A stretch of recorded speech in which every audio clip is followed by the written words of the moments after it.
नमस्कार दोस्तों, मैं इंजीनियर शैलेंद्र कुमार आप सभी का स्वागत करता हूं आपके फेवरेट चैनल स्टडी मंत्रा 91.9 में।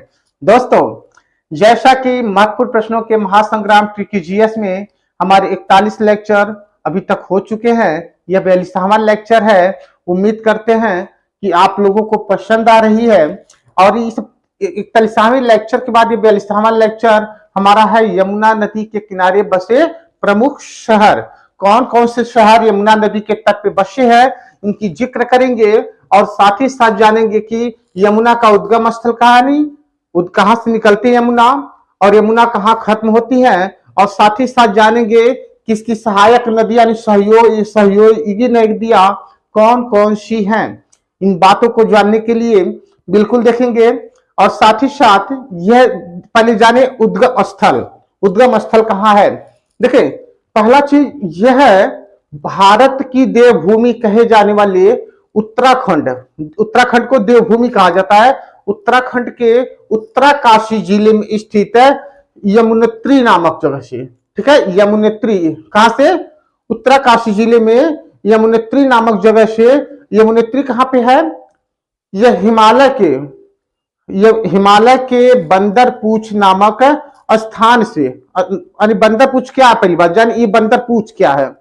बंदरपूछ ये चोटी है, ठीक है, और ये कहां पे चोटी है? हिमालय पर्वत पर है। तो हिमालय के बंदरपूछ से निकलती है। ओके, और यह जो है निकलने के बाद यह उत्तराखंड होते हुए, ध्यान देंगे, उत्तराखंड, हरियाणा, उत्तर प्रदेश, दिल्ली और ऐसे होते हुए आपकी चली आती है कहां पे? फिर उत्तर प्रदेश में इलाहाबाद के प्रयाग में आती है। और प्रयाग में मिलने के बाद ये वहां पे ये संगम बन जाती है। त्रिवेणी संगम कहा जाता है इलाहाबाद को। क्या कहा जाता है? त्रिवेणी संगम।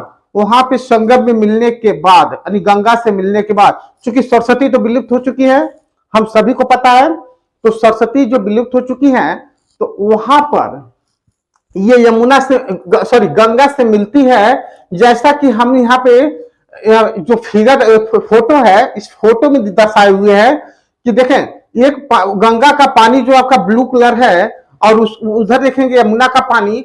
तो यमुना के पानी में आपको दिखाई दे रहा होगा कि यमुना का पानी, ठीक है, यमुना का जो पानी है वो कैसा है? मटमैला है।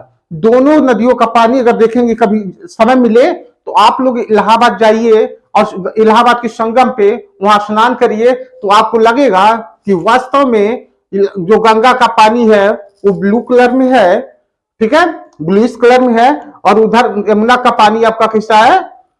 मटमैला है। ठीक है, सरस्वती विलुप्त हो चुकी है यमुना के उसी में त्रिवेणी में जाके। तो यमुना, सरस्वती का जिक्र तो कहीं होता नहीं है, लेकिन ये दो नदियां एक संगम बनाती हैं।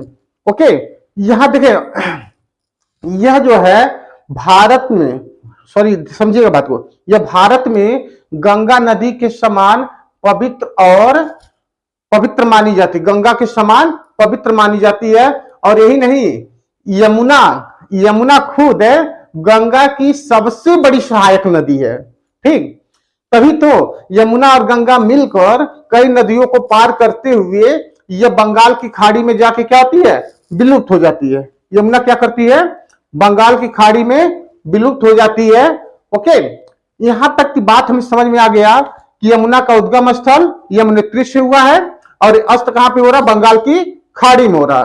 ठीक है, और कहां से? वहां भी देखिए निकलती कहां से है? दोबारा बंदरपूछ जगह है, बंदरपूछ चोटी कहां पर है? हिमालय पर्वत, वहीं पे यमुनोत्री माना गया, उसी से निकलती है। ठीक, अब यमुना की सहायक नदियां कौन कौन सी हैं?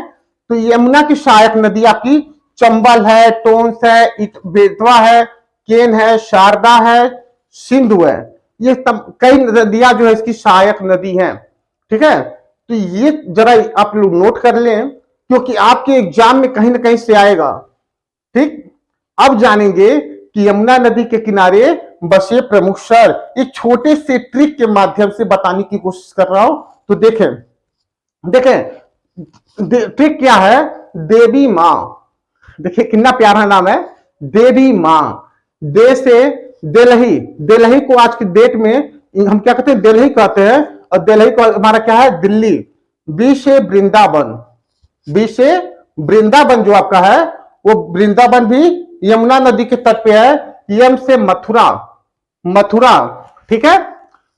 और ए से आगरा और ए से इलाहाबाद, इलाहाबाद बोले तो प्रयाग, अब नाम बदल चुका है प्रयाग का, इलाहाबाद का तो प्रयाग हो गया है। तो यह एक छोटा सा ट्रिक था देवी माँ। अगर देवी माँ से आपको याद हो जाता है तो अच्छी बात है, आपके एग्जाम में बहुत ही हेल्पफुल रहेगा।